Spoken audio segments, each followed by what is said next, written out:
Assalamualaikum warahmatullahi wabarakatuh. Saya Lili Beautifulia Ananda Triyono, NIM 3517031. Di sini saya akan menjelaskan tentang HIV dan AIDS. Ayo langsung saja. Sendiri adalah virus yang merusak sistem kekebalan tubuh manusia dengan cara menginfeksi dan menghancurkan sel CD4. Semakin hancur sel CD4, maka daya tahan tubuh manusia itu semakin lemah dan akan rentan terjangkit penyakit lainnya. HIV itu jika tidak ditangani secara cepat, maka akan terjangkit virus yang namanya AIDS. Sendiri adalah stadium akhir dari virus HIV. Pada tahap AIDS ini, kemampuan tubuh untuk melawan infeksi ini akan semakin menurun, bahkan hilang. Jadi orang akan lemas dan tidak berdaya.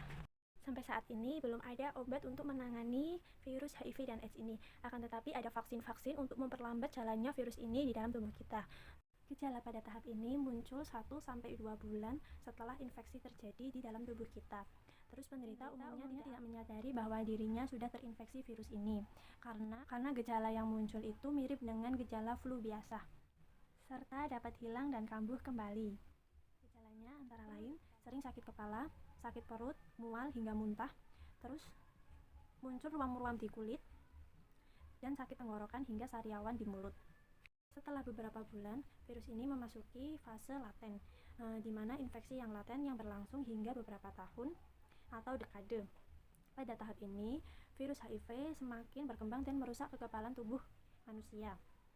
Gejala infeksi HIV pada tahap laten ini bervariasi. Beberapa penderita tidak merasakan gejala apapun pada tahap ini, akan tetapi sebagian penderita lainnya mengalami sejumlah gejala seperti berat badan menurun, terus berkeringat di malam hari, demam, diare, terus mual bahkan muntah, pembengkakan di kelenjar getah bening, dan tubuh terasa lemas. Infeksi tahap laten ini terlambat, maka akan ada gejala-gejala lainnya yang akan timbul di tubuh kita.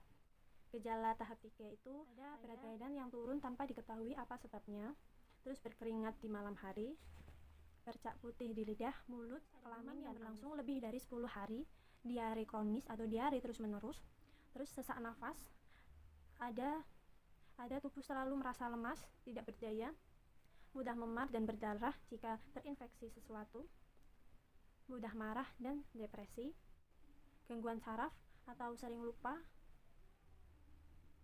dan infeksi jamur di mulut, tenggorokan, bahkan di alat kelamin. Banyak sekali masyarakat yang menganggap virus ini terlalu bahaya, sehingga orang yang menderita HIV dan AIDS itu seringkali dihindari atau bahkan dijauhi karena takut tertular. Akan tetapi di sini cara penularan virus HIV dan AIDS itu tidak dengan cara memegang tangan ataupun menghindar, ataupun dengan cara bergantian alat makan, baju, bahkan lain-lainnya. Itu bukan penularan virus HIV AIDS itu sendiri. Penularan HIV dan AIDS itu sendiri terjadi karena darah, cairan vagina, dan sperma itu masuk ke dalam tubuh kita. Dengan cara apa? Dengan cara berhubungan seks tanpa menggunakan alat kontrasepsi. Terus ada berbagai jarum suntik. Berbagai penggunaan jarum suntik dengan penderita HIV ini adalah salah satu cara yang dapat membuat seseorang tertular. Misalnya menggunakan jarum suntik bersama saat membuat tato atau menggunakan napsa suntik, itu bisa menularkan virus HIV ini. Terus yang terakhir ada transfusi darah. Penularan HIV dapat terjadi saat seseorang menerima donor darah dari penderita HIV. Sampai saat ini belum ada vaksin untuk mencegah virus HIV ini, akan tetapi ada beberapa pencegahan yang agar tidak terinfeksi virus HIV. Antara lain adalah yang pertama ada gunakan alat kontrasepsi saat berhubungan dengan pasangan kita. Terus hindari berhubungan seks dengan lebih dari satu orang. Terus beritahu pasangan bila Anda positif agar pasangan Anda bisa menjalankan tes HIV. Bagi pria disarankan sunat untuk mengurangi resiko tes HIV itu kita dapat mendeteksi virus HIV di dalam tubuh kita sedini mungkin. Dengan terdeteksinya HIV di dalam tubuh kita tahu manfaat bagi diri kita sendiri. Kita dapat lebih berhati-hati agar tidak menyebarkan virus HIV kepada yang lainnya. Persiapan tes HIV dan AIDS ini, pasien tidak memerlukan persiapan apapun sebelum tes. Namun dokter akan menawarkan konseling sebelum dan setelah tes untuk membahas berbagai hal yang mengenai HIV dan AIDS itu. Jenis-jenis tes HIV itu ada 3 jenis utama. Yang pertama ada tes antibodi. Jenis pemeriksaan untuk mendeteksi antibodi HIV dalam darah. Antibodi HIV adalah protein yang diproduksi tubuh sebagai respon terhadap infeksi HIV. Terus ada tes PCR, tes yang digunakan untuk mendeteksi RNA dan DNA HIV dalam darah. Terus yang ketiga ada tes kombinasi antibodi dan antigen.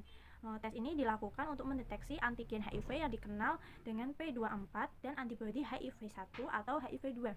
Dengan ini kita harus perlu waspada untuk mencegah penularan HIV dan AIDS karena nggak mau kan kita terinfeksi virus HIV dan AIDS ini. Dengan ini kita harus menjaga pola hidup kita harus menjaga lingkungan kita harus mencari lingkungan yang baik untuk kita dan cara berhidup sehat untuk diri kita agar terhindar dari virus HIV ini. Dan kita tidak boleh berhubungan seks dengan lebih dari satu orang ataupun berganti-gantian. Ya teman-teman, selain kita menjaga kebersihan dan menjaga untuk penularan HIV dan AIDS, saya menghimbau kepada teman-teman saat ini tetap di rumah dan tetap waspada untuk menghadapi virus corona ini. Kita juga perlu menjaga kebersihan kita, kebersihan lingkungan kita dan keluarga kita sendiri di rumah. Tidak hanya itu, kita juga perlu di rumah aja ya. Beberapa tips nih untuk mencegah virus corona ini. Yang pertama, kita rajin cuci tangan sehabis makan, sebelum makan, sesudah aktivitas maupun sebelum aktivitas. Terus hindari menyentuh kontak di muka kita seperti mata, hidung, dan mulut kita. Itu dihindari ya. Terus hindari kontak dekat dengan orang-orang di luar rumah kita. Selalu gunakan masker ketika kita keluar dari rumah.